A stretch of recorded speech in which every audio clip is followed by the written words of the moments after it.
भारतीय पहलवान विनेश फोगाट ने पेरिस ओलंपिक में फाइनल से पहले डिस्क्वालीफाई घोषित किए जाने के बाद कुश्ती से संन्यास का ऐलान कर दिया है। वहीं हरियाणा के मुख्यमंत्री नायब सिंह सैनी ने उसके बाद ऐलान किया कि सरकार विनेश फोगाट का स्वागत और अभिनंदन एक मेडलिस्ट की तरह ही करेगी। हरियाणा के मुख्यमंत्री ने कहा कि हरियाणा सरकार ओलंपिक में रजत पदक विजेता को जो सम्मान, इनाम और सुविधा देती है वो सभी विनेश फोगाट को भी दी जाएगी।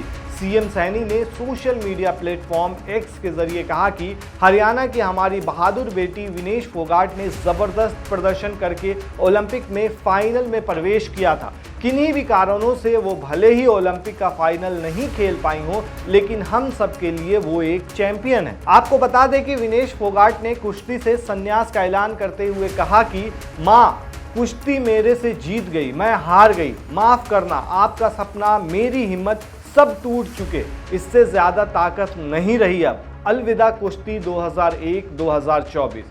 वहीं इसी के बाद नायब सिंह सैनी ने ट्वीट करते हुए ये चीज कही थी। वहीं उसके बाद हरियाणा के पूर्व सीएम और कांग्रेस नेता भूपेंद्र सिंह हुड्डा ने महिला पहलवान विनेश फोगाट को लेकर बड़ा बयान दिया। उन्होंने मीडिया से बातचीत के दौरान राज्यसभा चुनाव को लेकर के भी बड़ी बात कही। पूर्व सीएम हुड्डा ने कहा कि हरियाणा में उनके पास नंबर नहीं है, वरना वो विनेश फोगाट को राज्यसभा भेजते। इस दौरान भूपेंद्र हुड्डा ने ओलंपिक में 2 मेडल जीतने वाली शूटर मनु भाकर से भी मुलाकात की। मुलाकात के बाद भूपेंद्र हुड्डा का बयान भी सामने आया। उन्होंने कहा कि मनु भाकर बहुत अच्छा खेली हैं और देश का नाम रोशन किया है। एक बार फिर उन्हें मैंने नाश्ते पर अपने घर बुलाया है। वहीं हरियाणा सरकार की तरफ से सहूलत देने जाने पर हुड्डा ने कहा कि विनेश फोगाट को गोल्ड पदक विजेता जैसी सुविधा हरियाणा सरकार को देनी चाहिए थी। इसमें विनेश फोगाट की कोई गलती नहीं थी और वो गोल्ड जीतने वाली पहलवान है, वो पक्का गोल्ड मेडल जीतने वाली थी। आपको बता दें कि हरियाणा में एक सीट पर 3 सितंबर को राज्यसभा चुनाव होने जा रहे हैं। ऐसे में यहां पर बीजेपी को बढ़त हासिल है। बीजेपी के पास 41 विधायक और 2 निर्दलियों का समर्थन है, जबकि कांग्रेस के पास 28 विधायक और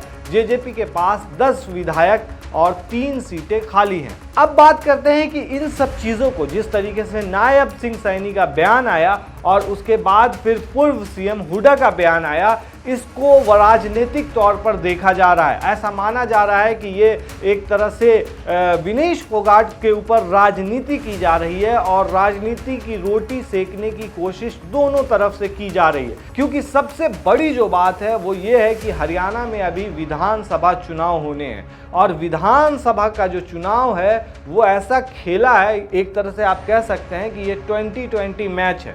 क्योंकि जिस तरीके से 2024 के लोकसभा इलेक्शन में हरियाणा की 10 सीटों पर 5 जो है वो कांग्रेस के खाते में गई और 5 सीट जो है वो बीजेपी के खाते में गई, तो ये बीजेपी के लिए बड़ा झटका था कि वो डायरेक्ट 50% पर आ गई।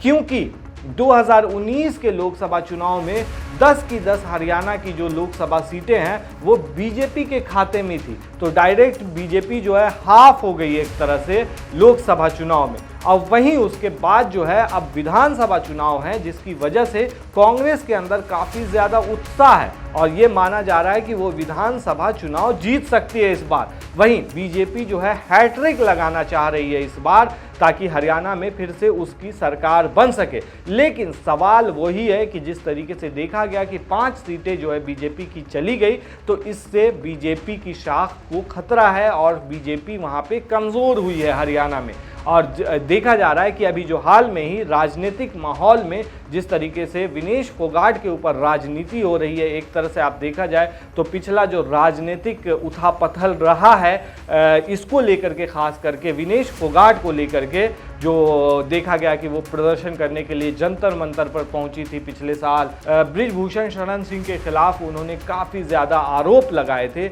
और इन आरोपों के ऊपर जिस तरीके से फिर कटाक्ष किया था बृजभूषण ने, उन्होंने 15 रुपये मेडल वाली उनको बताया था। तो इस तरीके से बीजेपी के ऊपर बहुत ज़्यादा आरोप लगे थे और इसका बहुत ज़्यादा राजनीतिक एक तरह से उथापथल देखने को मिला था। लेकिन अब जिस तरीके से राजनीति हो रही है और जिस तरीके से विनेश फोगाट को लेकर के बातें कही जा रही है, तो कहीं ना कहीं ये माना जा रहा है कि इस बार जो है बीजेपी और कांग्रेस दोनों जो है हरियाणा के अंदर सत्ता पे काबिज होना चाह रही है और इसलिए विनेश फोगाट के ऊपर इस तरीके से राजनीति हो रही है। आप क्या कहते हैं दोस्तों इस पूरे मामले पर, हमें कमेंट में जरूर बताएं। शुक्रिया।